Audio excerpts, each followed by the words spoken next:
सार्वजनिक बांधकाम विभागाने जीवापाड जपलेल्या शेकडो झाडांना अज्ञातांनी आग लावल्याची धक्कादायक घटना संग्रामपूर तालुक्यात समोर आली आहे।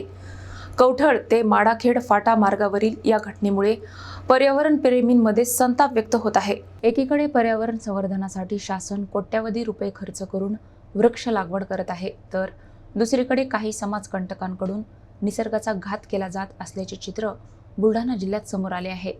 संग्रामपूर तालुक्यातील कवठळ ते मडाखेड फाटा या रस्त्याच्या दोन्ही बाजूंना सार्वजनिक बांधकाम विभाग जळगाव जामोद यांच्या पुढाकारातून 2 ते 3 वर्षांपूर्वी मोठ्या प्रमाणात वृक्ष लागवड करण्यात आली होती। उन्हाळ्याच्या तीव्र झळांमध्येही टँकरद्वारे पाणी पुरवठा करून या झाडांचे संगोपन करण्यात आले होते।